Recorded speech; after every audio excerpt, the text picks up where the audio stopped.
SC కులాల వర్గీకరణ ముసాయిదా బిల్లుకు తెలంగాణ కేబినెట్ ఆమోదం తెలిపింది. ముసాయిదాకు తుది మెరుగులు దిద్దాలని అధికారులకు సీఎం రేవంత్ రెడ్డి ఆదేశించారు. న్యాయ నిపుణుల సలహాలు తీసుకోవాలని సూచించారు. మరోవైపు తెలంగాణ కేబినెట్ భేటీ కొనసాగుతుంది. కీలక అంశాలకు మంత్రివర్గం ఆమోదం తెలపనుంది. బీసీ గణనకు మరోసారి ఇచ్చిన అవకాశంతో నమోదు చేసుకున్న వారి వివరాలతో కూడిన తుది గణనకు కూడా మంత్రివర్గం ఆమోదించనుంది. బీసీలకు విద్య, ఉద్యోగాల్లోనూ రాజకీయ రంగంలోనూ రిజర్వేషన్ కల్పించే బిల్లు కూడా కేబినెట్ గ్రీన్ సిగ్నల్ ఇవ్వనుంది. దీంతోపాటు అసెంబ్లీ బడ్జెట్ సమావేశాల తేదీలు కూడా సమావేశం ఖరారు చేయనుంది.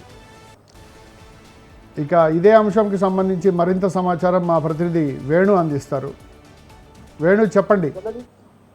తెలంగాణ కేబినెట్ సమావేశం ఇంకా కొనసాగుతుంది. 3 గంటలకు ప్రారంభమైనటువంటి కేబినెట్ సమావేశంలో ఎస్సీ కులాల వర్గీకరణ ముసాయిదా బిల్లుకు కేబినెట్ ఆమోదం తెలిపింది. న్యాయపరమైన చిక్కులు లేకుండా న్యాయ నిపుణుల సలహాతో బిల్లు ముసాయిదాకు తుది మెరుగులు దిద్దాలని చెప్పి ముఖ్యమంత్రి అధికారులను ఆదేశించడం జరిగింది.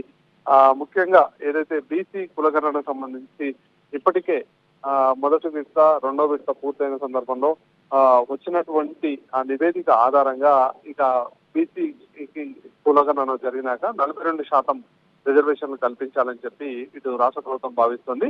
దీనికి సంబంధించి కూడా మరొకసారి అసెంబ్లీలో ప్రత్యేక తీర్మానం చేయాలని చెప్పి రాష్ట్ర ప్రభుత్వం భావిస్తుంది. అందుకు సంబంధించి కూడా రానున్న రోజుల్లో ఎలాంటి భవిష్యత్తులో న్యాయపరమైన చిక్కులు ఎదురు కాకుండా ఉండేలా కూడా డిజైన్ చేయాలని చెప్పి ముఖ్యమంత్రి ఇటు కేబినెట్ లో చర్చించినట్లు మనకు సమాచారం.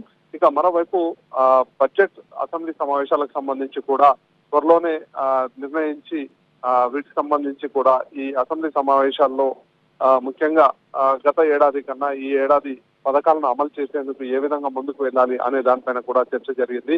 అందులో భాగంగా త్వరలోనే తెలంగాణ బడ్జెట్ సమావేశాలు జరపాలని చెప్పి రాష్ట్ర ప్రభుత్వం భావిస్తుంది. ఇందుకు సంబంధించిన తేదీలను కూడా మరి కాసేపట్లోనే ఖరారు చేయనుంది తెలంగాణ కేబినెట్. ఇందుకు సంబంధించి కూడా ఈ రాష్ట్ర మంత్రివర్గంలో చర్చ జరిగింది. ఇక మరోవైపు ఏదైతే తెలంగాణలో ఇసుక పాలసీ తీసుకొస్తామని చెప్పి ముఖ్యమంత్రి గత కొద్ది రోజుల కిందటే చెప్పడం జరిగింది. అయితే ఈ ఇసుక పాలసీకి సంబంధించి కూడా కేబినెట్ లో చర్చించినట్లు సమాచారం. ఇక మరోవైపు ఏదైతే RRR వరకు కూడా HMDA లిమిట్స్ ను పెంచాలని చెప్పి రాష్ట్ర ప్రభుత్వం భావిస్తోంది. అందులో భాగంగా ఇప్పటికే ఏదైతే ఈ HMDA సంబంధించి ఔటర్ రింగ్ రోడ్డు బయట కొన్ని విలేజెస్ వరకే ఉంది. ఇక దాన్ని రానున్న రోజుల్లో RRR వరకు కూడా పొడిగించాలని చెప్పి రాష్ట్ర ప్రభుత్వం భావిస్తుంది. ఇక దీనికి సంబంధించి కూడా కేబినెట్ లో చర్చించినట్టు సమాచారం. మరోవైపు ఎండోమెంట్ సంబంధించి దేవాదాయ శాఖ కూడా ఇప్పటికే పలు నివేదికలు కూడా అందించింది. ముఖ్యంగా యాదాద్రి సంబంధించి ఒక బోర్డును ఏర్పాటు చేయాలని చెప్పి రాష్ట్ర ప్రభుత్వం భావిస్తుంది.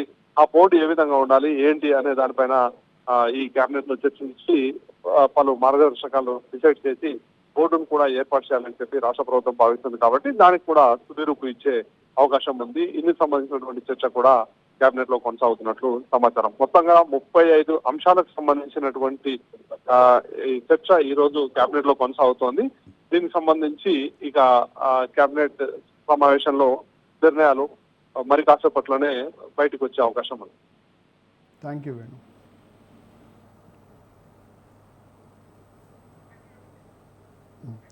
Thank you Venu.